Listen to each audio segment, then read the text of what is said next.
கெமி வந்து இவர் விஷயத்துல ஜெனரலா எதுவும் சொல்லக்கூடாது. பிரவீன் அண்ணா வந்து எதுவும் சொல்லக்கூடாது. ஆனா இவர் மட்டும் எல்லா விஷயத்தையும் மூக்க நோட்டி இது தப்பு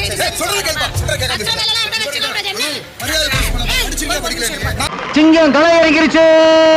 சிங்கமா எங்க?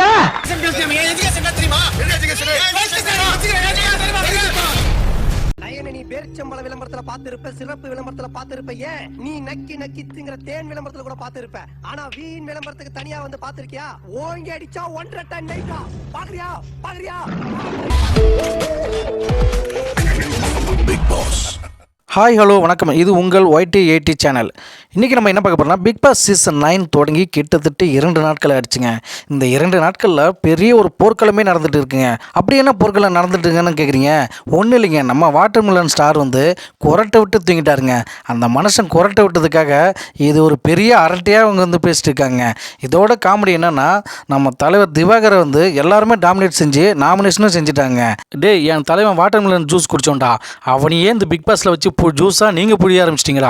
அதோட காமெடி என்னென்னா, இந்த ரம்யான்றவங்க அவர்கிட்ட ரொம்ப ஓவராக பிரச்சனை பண்ணிட்டுருக்காங்க. ஆனால் இதில் பொதுவாக இருக்கக்கூடிய இந்த பிக் பாஸ் வீட்டில் எல்லாருமே சமமாக பேசாமல் எல்லாருமே ஒட்டுமொத்தமாக சேர்ந்து நம்ம வாட்டர்மெலன் திவாகரை டாமினேட் பண்ண ஆரம்பிச்சிட்டாங்க. அதுலேயும் ஒரு சில பேர்லாம் வாட்டர்மெலன் ஸ்டாரை எல்லாம் அடிக்க கையெல்லாம் ஓங்கியிருக்காங்க. இந்த நிகழ்ச்சியை குறித்தும் இந்த சண்டே குறித்தும் நம்ம மக்கள் என்ன கருத்து சொல்கிறாங்க வாங்க பார்க்கலாம். கிருஷ்ணதாஸ்ன்ற ஒரு நண்பர் என்ன சொல்லியிருக்காருன்னா, மொட்டைக்கு சண்டை போட்ட சீசன் பார்த்துருக்கேன், ஆனால் குரட்டைக்கு சண்டை போடுகிற சீசனு இந்த சீசன் தான் அப்படின்னு சொல்ல வராருங்க. அடுத்து நான்சி ரேக்கா என்ன சொல்ல வராங்கன்னா, இவங்களை பார்க்க நாங்கள் நேரத்தை செலவு செய்யணுமா? பிக் பாஸ் 9 நல்லா இருக்கும்னு நினச்சேன், ரொம்ப நல்லா இருக்குது, 100 நாள் முடிகிற வரைக்கும் இந்த பக்கமே வரக்கூடாது அப்படின்னு அவங்க கமெண்ட் பண்ணிருக்காங்க. அட பாவீங்களா, பல கோடி செலவு பண்ணி ஒரு ஷோ நடத்துகிறான், 2 நாள் அந்த ஷோவை முடிச்சிட்டீங்களாடா.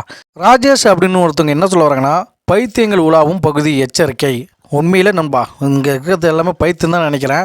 அந்த அளவுக்கு ரொம்ப கேவலமாக நடந்துக்கிறாங்க. அது ஆரம்ப ஸ்டேஜில் இந்த அளவுக்கு நடப்பாங்க நான் நினச்சி கூட பார்க்கல. வாழ்க வளமுடன். பிக் பாஸ் நிகழ்ச்சிக்கும் இந்த போட்டியாளர்களுக்கும் சம்மந்தமே இல்லாத ஒரு போட்டியாளர்கள் என்றால் இந்த பிக் பாஸ் சீசன் தான் அப்படின்னு ஒரு நண்பர் சொல்லியிருக்காங்க.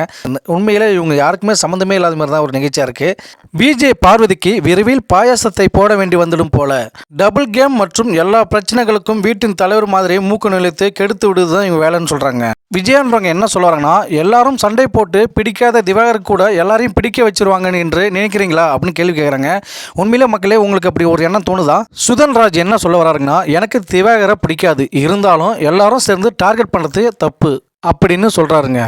சரண்யன்றவங்க என்ன சொல்கிறாங்கன்னா, என்னது இது பார்க்கலான்னு வந்தா என்னடா இது சந்தைக்கடை மாதிரி ஒரே சத்தமாக இருக்குது, கிறுக்குங்களா அப்படின்னு அவங்களும் சொல்ல வராங்க. உண்மையிலே பிக் பாஸ் பற்றி உங்களுக்கு ஏதாவது கருத்து இருந்தால் நம்ம சேனல் மூலமாக தெளிவுபடுத்துங்க. தொடர்ந்து நம்ம சேனலுக்கு சப்போர்ட் பண்ணுங்கள், லைக் பண்ணுங்கள், ஷேர் பண்ணுங்கள், கமெண்ட் பண்ணுங்கள், மறந்துடாமல் பெல் பட்டனை ப்ரெஸ் பண்ணுங்கள்.